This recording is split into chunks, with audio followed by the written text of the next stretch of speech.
Hey everyone, this is Elenbaas from Nightlight Astrology. Today, we are going to take a look at the fact that this upcoming solar eclipse in the sign of Aries, which is happening on April 8th, is also happening in a conjunction with Chiron. Now, you guys who watch my channel know that I'm not someone who really brings asteroids into the picture so often. In fact, I can probably think of maybe 5 or 6 times dating all the way back to the start of my YouTube channel that I've really spent time talking about Chiron or any of the other asteroids. Although I have frequently entertained guests at the Nightlight Astrology School, guest speakers on the topics of the asteroids, they've not been a big part of my practice. And I tend to have little rants that I go on about the overuse of asteroids. And I have some reasons that they sometimes bother me. It sometimes create the impression that I'm anti-asteroid Adam. But anyway, I'm not. And we're going to talk today about what to look for or what it might mean that Chiron is engaged at the heart of this solar eclipse in Aries next month. And I think this will be useful because I've had a lot of people asking about this. And one of the things that is, quite common really is for those planets that are conjoined to any eclipse, lunar or solar, to play a really big role in the expression of the archetypes of that eclipse. And so why would we just completely ignore Chiron? A number of people have asked me that question, but like, are you just going to ignore it? No, I think it probably is important. But today, anyway, I'm going to tell you a little bit about how I think of and use asteroids. I'm going to tell you about some of the major Chiron and Aries significations. And then we'll have a separate video. We're doing a number of horoscopes and further treatment on the solar eclipse in Aries closer to the April 8th eclipse, at which point we will talk more about the specific ways in which Chiron and Aries may engage with the eclipse through horoscopes. Okay, so today we're just going to talk about the archetype of Chiron and Aries at the eclipse and what it might mean. And I'll tell you my thoughts on, try to clarify my thoughts on asteroids. Okay, anyway, that's our agenda for today. Before we get into it, don't forget to like and subscribe. Find a unique way of impressing your soul on the like button. And when you share your comments and reflections, tell me something about Chiron that I don't know. I would love to hear more about your experiences with Chiron, even though it is not my forte. I would love to hear more from you guys. You can find a transcript of any of my daily talks on the website, which is nightlightastrology.com. Guess what? Tonight, there is a special event happening, which I invite you to join me for, and that is a live webinar that I am giving on the topic of Neptune in love and relationships. If you go to my website, nightlightastrology.com, click on the events tab and go to live talks, you'll be taken over to a page that where you can register for Neptune in Love. It's Thursday, March 14th. It's 7 to 9 p.m. Eastern Time. When you register, you'll get a link that will allow you to join the live webinar. If you cannot attend live for any reason, you'll be sent a replay link that you can use to download and watch the video. It's $20 to register. It's a 2-hour-long talk with Q&A. Sometimes we go a little bit over. And what we're going to be talking about is, how does Neptune show up? What does Neptune have to say? What does Neptune teach us about love and relationships, whether it is configured to the topic of love and relationships in your natal chart, or if there is a transit of Neptune in or through the placements of the natal chart that is activating the topic of love. How do you work with this energy? What does Neptune do around love, sex, and relationships? So that's what we're looking at tonight. We're doing it as the sun is coming into a conjunction with Neptune, so pretty appropriate timing. I hope to see you guys there. It is this evening. It is not too late to register. Hop on over to the website, and hopefully we will see you this evening. The other thing that I am promoting right now, and you can stick around after today's talk to listen to an interview that I've been featuring with my wife, Ashley. And here is her YouTube channel, Skyhouse Herbs, if you want to go learn more about her. Her program is also starting up here at the end of April. It is her herbal apprenticeship program, which is back after a couple of years, revamped, ready to go. There's been people who have been on a waiting list for a long time waiting to get back into this program since she took a temporary break. And if you scroll down, you can learn more about it. And then there's need-based tuition, early bird pricing, and so forth. And if you stick around after today's talk, you'll hear an interview that I did with Ashley that kind of dives into what the program covers, what it's all about, what what you'll learn and so forth. So you can stick around for that later. All right. Well, on that note, let us first turn our attention to the real time clock so that we can illustrate this Chiron dynamic. And then after we do that, I'm going to tell you what I think about asteroids, kind of general, some disclaimers. And then I'm going to tell you about three significations that are probably the most basic and safe to assume about Chiron's appearance in this eclipse. So let's go ahead and put up on the screen. And I will tell you guys right away, there are certainly people out there who have more time and experience with Chiron than myself. And yet it's not like I am completely oblivious about Chiron. I've been a professional astrologer for 14 years, have read most of the major books written about Chiron from modern astrologers, have been to multiple lectures, have, tracked Chiron here and there with some interest. But anyway, here it is. So we have that solar eclipse forming at about 19 Aries, and you will see that it's happening like bang on, just exacto. So let's actually advance this by some hours so we can see when the planets all get together. You're going to see that, and actually, if I can do it by minutes, they are exactly conjoined down to the degree and the minute of the degree. Look at that. I mean, so yeah, so when it was brought to my attention, because I don't usually even include Chiron in my charts, right? It's an object, it's a symbol in my toolkit that I rarely ever use, and that does not mean that I think that it's bogus or something like that, but it's just not one that I use very often. So a friend of mine, Alex Amorosi, in fact, my colleague, who comes on, he was like, "Have you been thinking about this Chiron conjunction at the solar eclipse in Aries?" And I was like, "Really?" I'm just being honest with you guys. I was like, okay, well, that's interesting, and certainly from that point on, started thinking about it. Okay, well, gotta look at this. So anyway, I thought that this would be a fun thing to talk about, but because you guys are like, what, an asteroid? First, let me tell you how I think about or use asteroids, if I ever do. So I have to say, first of all, that it's not. There is no part of me that thinks that Chiron is. Well, I shouldn't, because I was born with Chiron on my ascendant within, I think it's about a degree. So I have Chiron natally conjoined to my ascendant in Taurus. So there have been many occasions where I've had the opportunity to reflect on Chiron as an archetype that's been very active in my own life.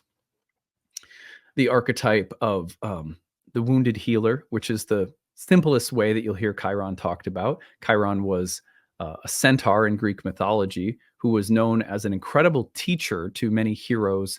Chiron was skilled in things like medicine and warfare and astrology and astronomy. Chiron also suffers an incurable wound and sort of trades his life in a swap with the situation that Prometheus finds himself in. So there's a kind of Christ-like side to Chiron that's very interesting, and a teacherly side and an educated side. There's a bit of an outcast in Chiron. That's part of his story with his mother. There are, excuse me, there are many significations that have to do with wounding and healing and education and wisdom in not just the healing arts, but also military arts and something like astrology and astronomy.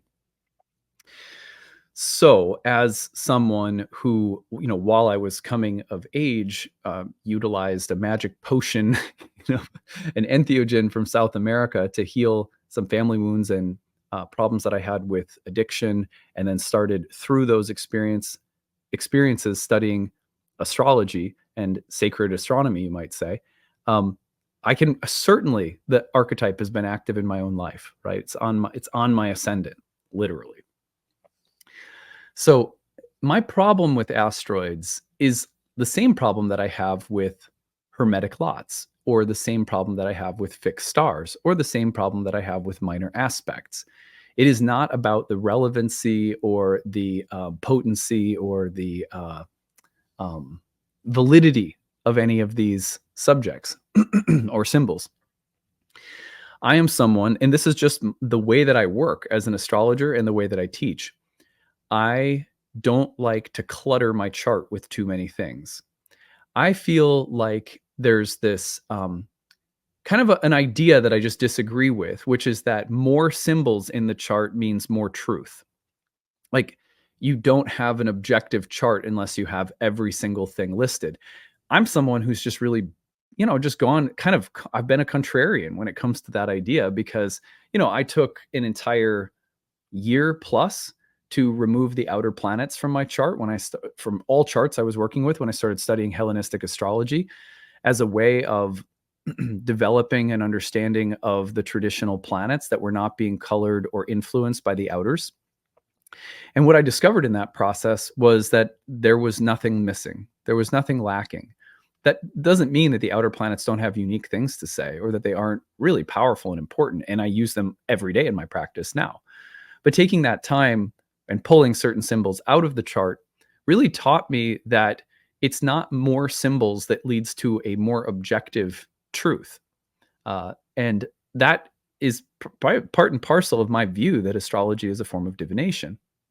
So the way that I look at astrology is sort of like this. If I had to make an analogy with the uh, tarot, I would say you could do like I think you could do successful divination just using the major arcana or just using one suit of cards if you wanted to. That doesn't mean that using all of the cards is a bad thing either. You could use all of them, you could use a few of them. In fact, I believe that the similar idea would be like saying, I don't believe you have to use astrology, tarot, and I Ching all at once. You could use them, and I often do. But it's also not lacking. You're not lacking anything. You're not missing anything necessarily. There's not some kind of, it's not like you're symbolically impoverished unless you're using all three systems at once.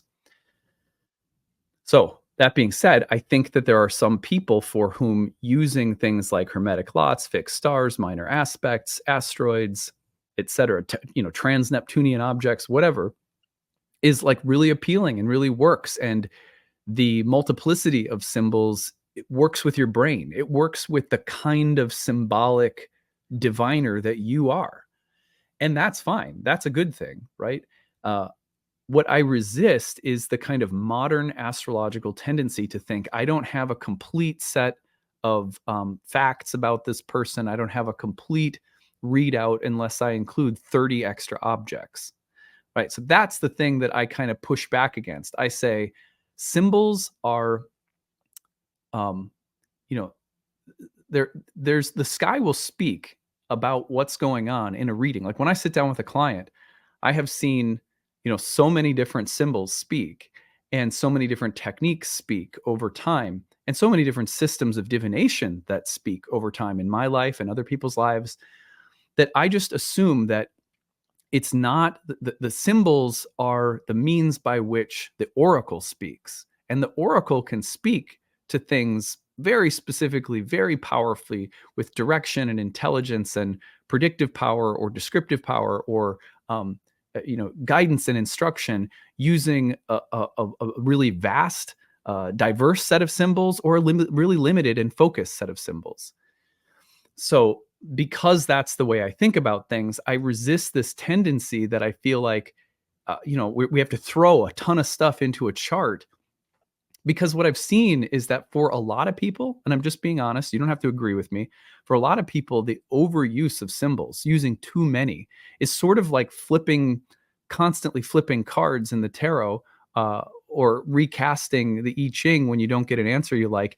There's a way in which we use so many symbols, we can kind of get the chart to say whatever we want. And I like having to work within a somewhat narrower set of symbols to discover nuance and subtlety and interpenetrating symbolic relationships and commentaries that the symbols have with one another, which I feel becomes harder to do, at least for my brain, the more symbols are present. And if you're like a galaxy brain and you can do that, then fantastic, right? So it's not that I don't think that those symbols can speak. It's that I wonder why we think we need so many all the time. And I also wonder if it doesn't betray something of an empirical um, an unconscious empirical mindset. It's not objective unless it includes and accounts for every last thing in the sky. Well, good luck. There's thousands. You know what I mean? So I think of asteroids as divinatory exclamation points or like little divinatory add ons. Like my main set of symbols are the traditional seven and the outer planets. And that's not to say that I think those are the only good ones or those are the best ones. But the way that I use fixed stars, the way that I use hermetic lots, the way that I use Sabian symbols, the way that I use anything like that, um, including asteroids like Chiron, is if and when they appear really strongly in something that I'm looking at, like this eclipse. Oh my God, it is exactly conjoined down to the degree and the minute. Well, to me, there's ways in which if you just like often one of the things that I'll do is when I'm looking at my chart, I will not really with the asteroids, but for me it's the fixed stars, which I think are like ancient version of the asteroids. Honestly, I think the ancient world, like the modern world, was always looking for and noticing different kinds of symbols in the stars and in the solar system. Well, when I notice that something is configured to Arcturus or Vega or Aldebaran or Algol or something like that, that's my asteroid practice basically. And it's been developing slowly over time. And the reason it's been developing slowly over time is that I feel like I like to get to know symbols and develop a relationship with them. So I often track them in my personal life before I introduce them to clients or to YouTube.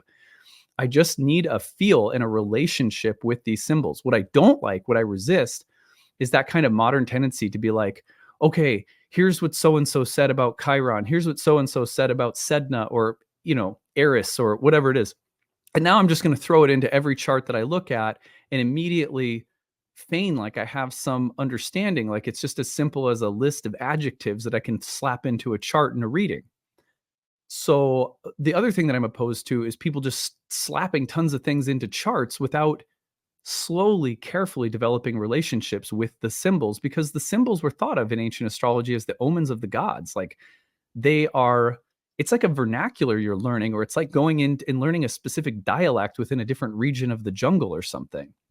You, to me, the inclusion of asteroids, like if there's any asteroid that I was going to really start including, it probably would be Chiron, because Chiron is on my ascendant and I have had, numerous occasions to contemplate Chiron's presence in my own psychology. Right. So, and so any rate, all of this is just to say that this is how I think of and use asteroids. I think that that doesn't mean that there isn't room for people to use them very differently than myself or have different ideas or opinions about them. But there's this misconception that I hate asteroids. I've seen this like around in the YouTube comments and like social media, like Adam the asteroid hater. And I don't. I think it's funny when someone's like, oh my gosh, I had a death and rebirth experience and it was because of Vesta.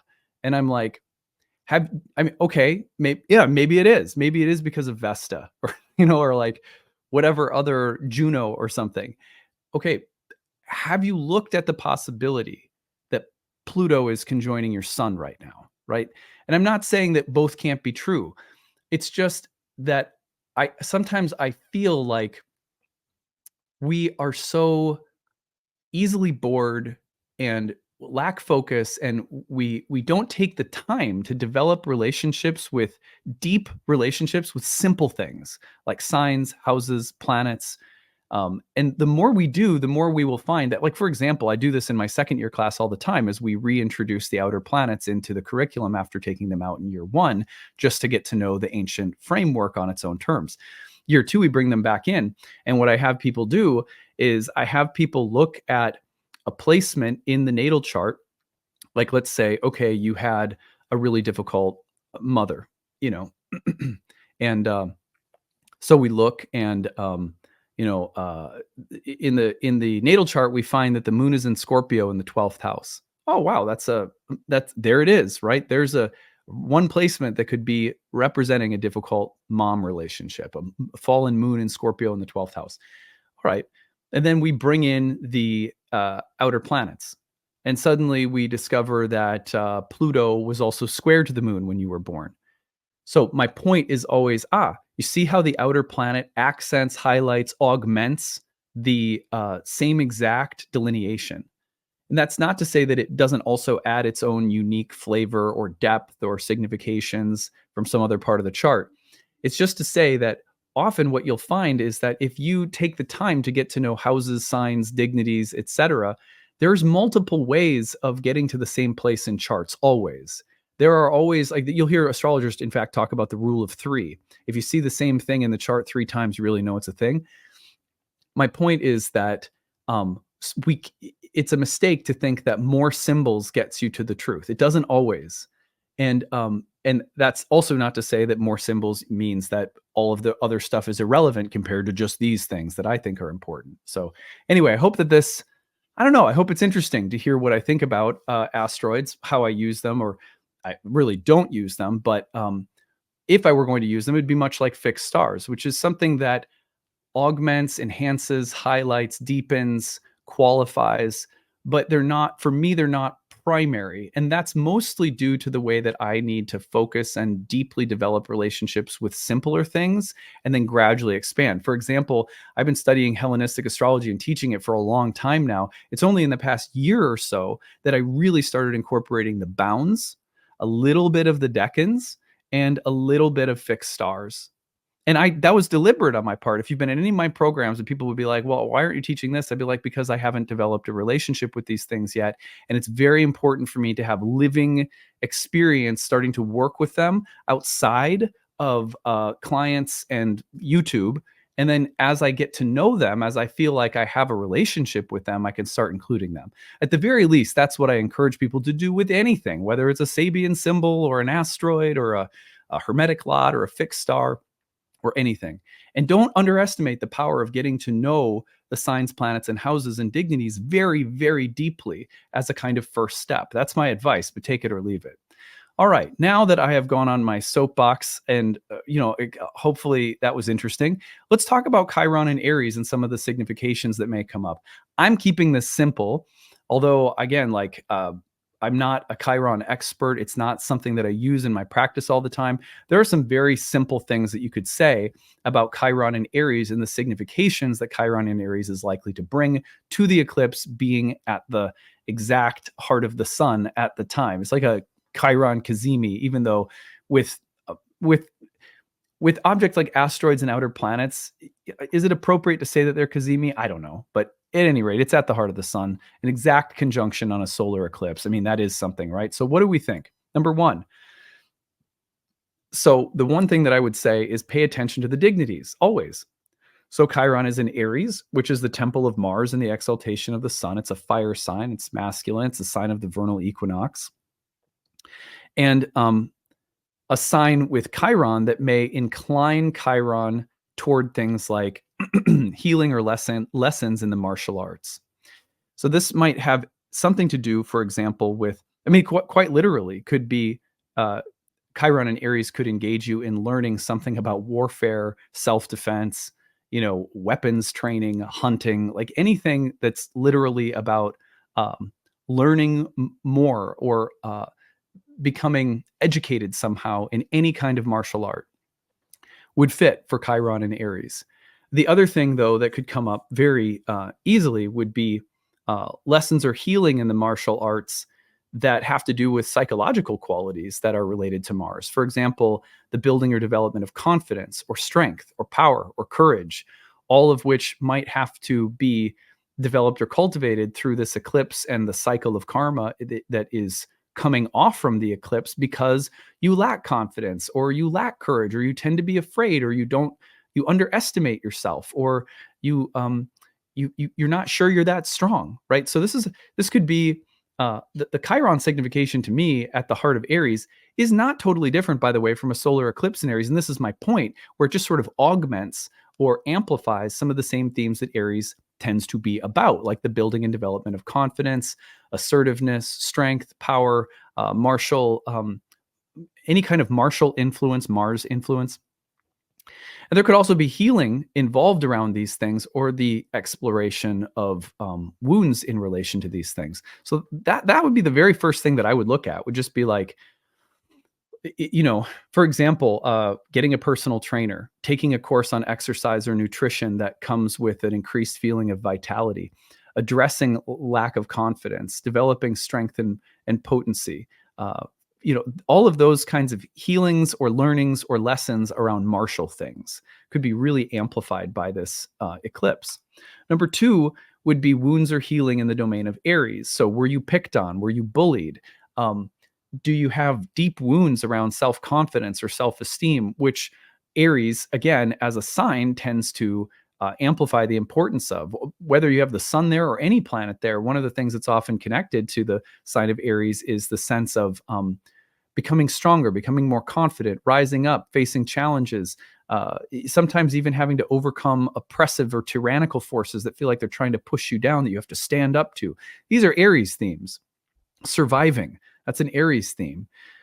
And thriving, because you've found your potency. So, but there are wounds in these areas for us. We tried that once, and someone abused us. We tried to be strong at some point, but I don't know. You were on a trajectory. I remember when I was in college. I was on a trajectory I played club lacrosse and broke my arm, and then I couldn't play. I was trying to be a competitive athlete in college, but I got derailed by an injury. See, we all have wounds in this area of life where we tried to develop strength and fell short, or our confidence was totaled by someone abusive.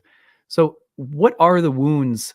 What is the necessary healing in the sign that has to do with freedom, potency, strength of individuality, a sense of being able to overcome, persist, and survive difficult things through inner strength?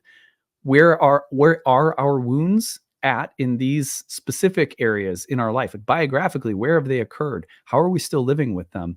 And then simultaneously, what healing might start to present itself or come through as a result of this eclipse having such a close conjunction with Chiron, who's an educator and a healer, and may amplify the importance of dealing with these wounds and bringing healing to them. All right. Okay, so number 3 would be to focus on healing lessons, wounds, and the healing of the wounds. So learning or lessons in the healing or martial arts, some kind of Aryan level of knowledge, wisdom, or understanding, maybe that has to do with healing others or healing ourselves. Sorry, this was a little redundant. Yeah. So, and then the other thing would be healings in the topical places or houses of Aries in the natal chart. So the other thing you have to keep in mind is that in addition to the significations of Mars and Aries, a kind of martial Chiron element, we also have the whole sign houses. So when you're thinking about, the first house, it might be body. When you're thinking about the second house, some of these lessons are also related to the development of resources, money, etc. When you're thinking about it in the fourth house, you're thinking about home and family, right? Seventh, it's marriage. 10th, it's maybe your career. So the topical area that this eclipse is located in, the Aries whole sign house of your birth chart, is also the topical area that will be brought up for review. So that is what we're going to be looking at when we get to horoscopes, because that requires kind of going through all 12 whole sign houses, which Alex and I have recorded already for April. So we'll be doing that, and Alex will be adding his thoughts about that as someone who also works with Chiron a bit more than I do. My only claim to Chiron expertise is that it's on my ascendant. Well, conscious or unconscious, it's been part of my life. Now, the other thing that I would say here is that, remember, with eclipses, the healing, the learning, the education, the dealing with wounds in the Aries martial dimension of life, or the topical area of your birth chart occupied by Aries, does not happen all at once. A solar eclipse is the start of something new.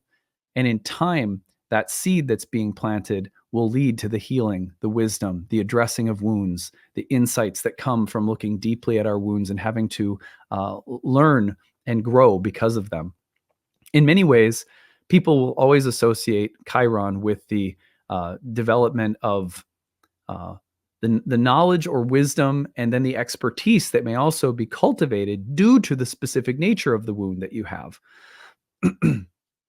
So, if your confidence has been wounded and you're entering into a cycle in which you may be developing it and strengthening your sense of individual power and courage in a healthy way, not an egotistical way, maybe there's some way in which that exact healing process will lead to your using that understanding in some kind of service or some other ability or skill or career path. For example, when you have to face the feeling of, I don't know, not being worthy or not being strong or lacking confidence or lacking a sense of individual strength and freedom, all Aries themes that maybe are somewhat difficult to, like, there's been some wounds around those things. If that's the case, let me just do this really quick. If that's the case, then could you end up through the healing of these specific issues, could you end up coaching other people, or could you end up having some leadership qualities that are now available to be used in some other area of your life? See that? And now the reason one of the things I don't like about the way people talk about Chiron, because people talk this way about everything in astrology. Oh, you've been through a Pluto transit and it required it required a lot of inner work. Oh, great. Now you're a shaman, something like that. Hate that kind of thinking. It's like, just because you've grown doesn't mean you have to turn it into something that you're monetizing. But just because you've gone through something doesn't necessarily, not for everyone, does it mean that you're going to become a professional healer because you've had to do some healing. And I think there's sort of a stereotype about that with all astrological transits. But Chiron, to me, is sometimes the poster child for thinking that pain or difficulty suddenly, if you've gone through it and done some good work with it, that suddenly it gives you a platform of expertise, or that you should monetize it or make a career or platform for yourself based on it. Some people will. Some people, their life will be called in that way. For a lot of people, though, the healing is meant to open other kinds of doors, and it won't be directly related to something you end up doing for a living, if that makes sense. So that is it for today. That's what I have to offer you guys. I hope that this was useful. And yeah, tell me your thoughts about asteroids. How do you use them? Do you use them at all? Do you not use them? Which ones have you found useful? I'd love to hear your thoughts about that. What else do you think Chiron and Aries may signify? I am, not the world's most qualified person, again, when it comes to talking about Chiron. So add in your own thoughts and enrich this conversation in the chat box. I'd love to hear from you guys. All right, that's it for today. If you stick around, you'll hear that interview with Ashley about her upcoming herbal apprenticeship. Otherwise, I hope you guys are having a great day. And don't forget that tonight is the Neptune webinar. If you want to attend, pop over to nightlightastrology.com, go to the live events tab, click on the Neptune in Love talk, and you can register and come join us. All right, that's it. And we'll see you again tomorrow. Bye. Hey, everyone. Thanks so much for sticking around. I'm really happy to be joined by my wife, Ashley, who is an herbalist. Hi, Ashley. Hey. And yeah, I'm really excited to be helping Ashley promote her upcoming program, which is something that you actually began teaching many years ago, this herbal apprenticeship program. I think it was 2011 or 12 that it got started, right? Right. Yeah. Yeah. So it's been over 10 years I've been offering this course, and yeah, it's my favorite thing to teach. Yeah. And just to be clear, because some people on my channel, most people know you because you pop on here or there. We talk about herbs and astrology. There's an attraction in our marriage and an attraction in the subject matter that is old. Like we've been together for 14 years in our relationship going on, and we've always had a fascination with each other's areas of expertise, and we've done lots of things to marry them together over the years, in addition to literally getting married. And and actually, herbalists and astrologers have married the subjects of herbs and planets together for thousands of years as well. Now, your program is focused on, you know, uh, herbalism. It's not an astrology course, but there is certainly a lot of overlap in terms of the energetics and the spiritual approach to herbalism that you take. And so I was hoping that we could start off just by telling people a little bit about the program. You're coming to this after taking a little bit of time on maternity leave. Our kids were not yet in school. Now they are. You're coming back to work. This is really exciting. The new program launches at the end of April. I'm going to put it up on the screen so people can see it. You can find it at skyhouseherbs.com. Enrollment is open now. The course begins. You go under Courses, Herbal Foundations Apprenticeship at the end of April. Tell us about it. Well, this course, I guess my goal in redesigning the apprenticeship course that I've been teaching for 10 years is to make it even more personal and to allow people to study the material, digest it at their own pace. So what it's going to be is a combination of kind of three main parts. The first one is the recorded material. So there's going to be modules that will be released, and people can listen to them as they have time. The second part are live classes where we will meet live on Zoom and talk about the module, I'll answer questions, I'll give even more information about it. And then the third part is the sacred plant pairings. And so I've always taught the herbal portion, like the plant diets, one at a time, but this year I'm going to do it in pairs because I think you can learn a lot by comparing and contrasting herbs. So for every module, you'll have 2 herbs to study, and you'll get a little cheat sheet about them before you start the module. And then you'll have an opportunity to work with those 2 plants and blend them and keep them separate and just really work with them closely. Because my goal is that I want people to be able to find information that they can really use in their own lives, maybe with clients, whether they have a professional herbal practice or maybe they're a therapist in a different field, that they'll know these plants so that they can work with them really comfortably. I love the different modules that you have, just so we can preview them for people. Module 1 is Vitalism and the Heart of Herbalism. Module 2, Building Your Home Apothecary. They're so diverse. I love Module 3 is my favorite, Plant Spirit Medicine. Energetics and chemistry. You have such a holistic approach. It's what I've always loved about your teaching.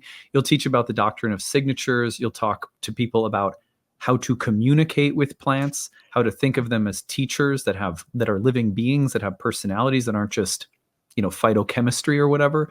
But you will also teach phytochemistry. And I think that you have this really well-rounded way of helping people be intelligent about the plants, about the body, about the systems of the body, but also not afraid to use energetic systems, not afraid to take something from the kinds of energetics that ancient mystics were working with, whether that's the elements or whether that's, some of the overlay with things like Ayurveda, Chinese medicine. You take what's useful on a symbolic and energetic plane and on a personal connection level with the plants, and you marry it to really smart scientific research. I think that's rare. You don't see that a lot. Well, thank you for saying that. Yeah, to me, it's all language. They're just different languages that we talk about the same thing. And I think the more diverse our languages as herbalists, the more we can reach more people. And that's kind of my goal. Like, I want everyone to be able to identify plants, use plants. So we need to diversify the languages we speak so we can talk with our physicians, so we can talk with a therapist, we can talk with a mystic, right? We can talk with children, and we have a language that everyone can use. You talk in the program, in your modules, you have stuff on digestive and gut health. You have stuff on detoxification, colds and flus, and dealing with virus seasons. You talk about tissue states, and you're talking about how to give things to your kids for, helping them maybe at times even relax before bed at night. We use a lot of different things with our kids. I love this, that you have called this a I'm going to find the phrase where you use, and I'm going to mess it up. A community herbalist.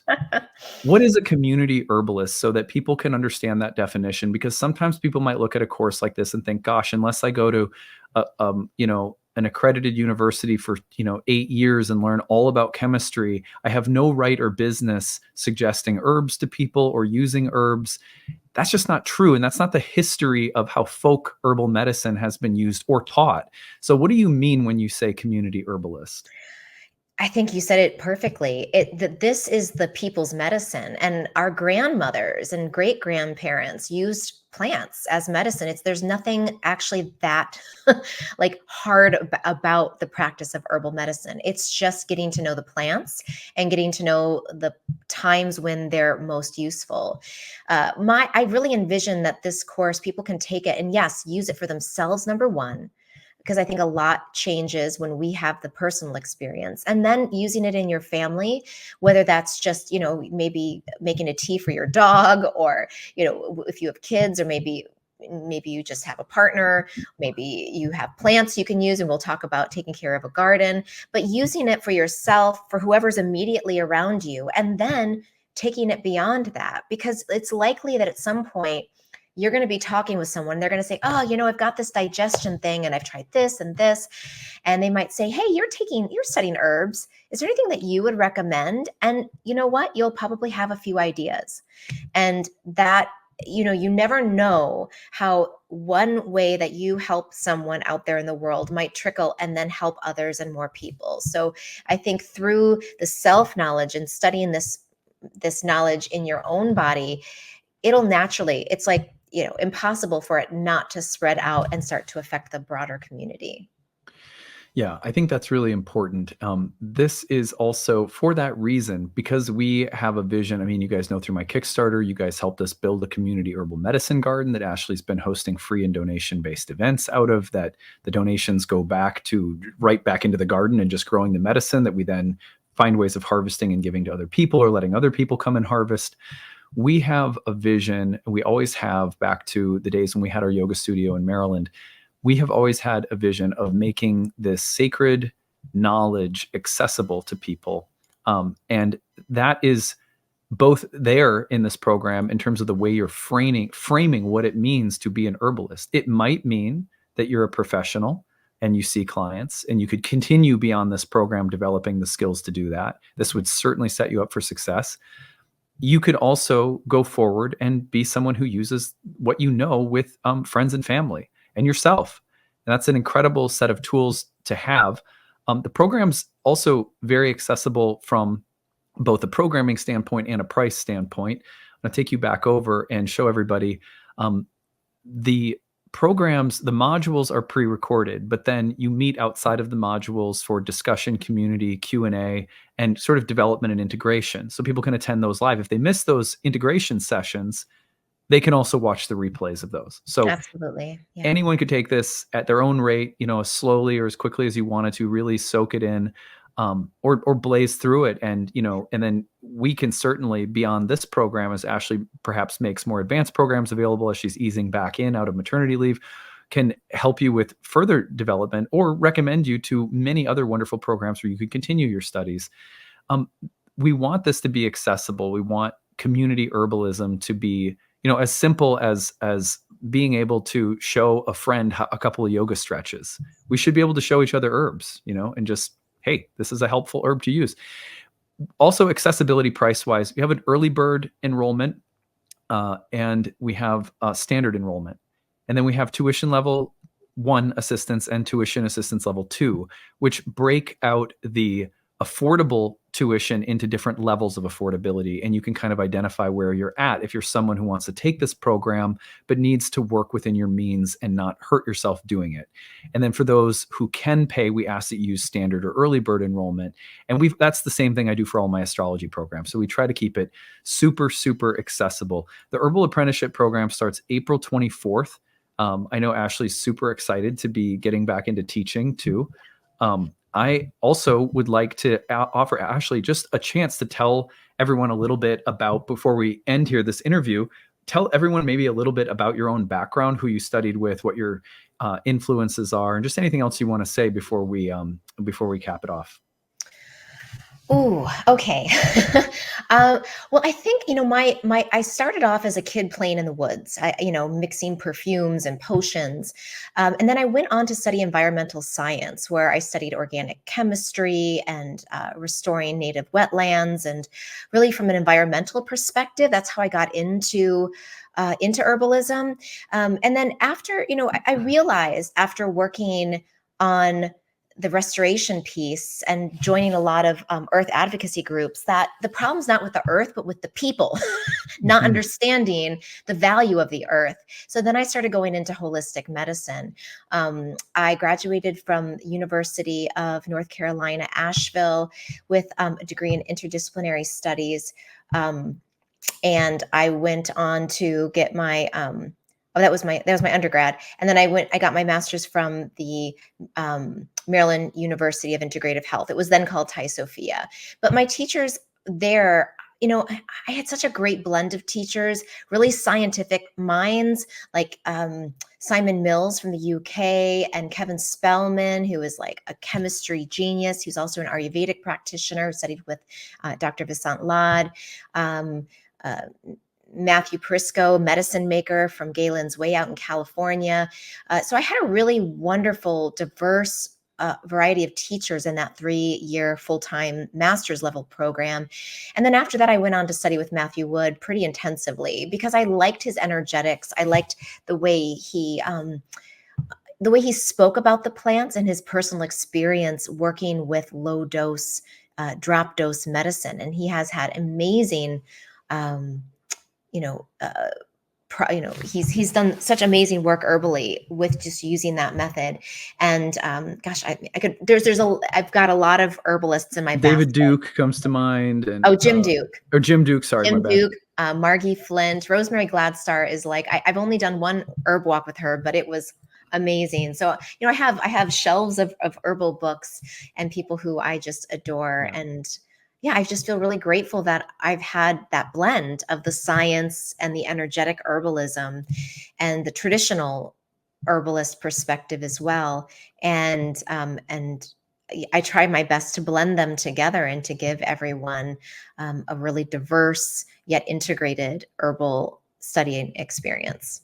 Yeah, absolutely. You get that. That is exactly what you'll get if you sign up for Ashley's program, which I encourage you to do. If this is the kind of thing that interests you, you won't regret it. It's a fantastic course with someone I absolutely love, obviously, but also like a really, truly fantastic human being and teacher of Oh, plant medicine. thank And you. if you want to learn more about her, see her work, get to know her a little bit, check out her YouTube channel, Skyhouse Herbs, where she publishes weekly on plant medicine, plant energetics, and also on Instagram, which is Skyhouse Herbs. So the apprenticeship program starts April 24th. I wanted to get Ashley on, brag about her program, turn you guys on to it. Thank you so much for being here. And yeah, I'm sure that we're going to see some people from the Nightlight astrology world getting introduced to you and all of your magic. I would love that. Thank you. All right, take it easy, everyone. Bye.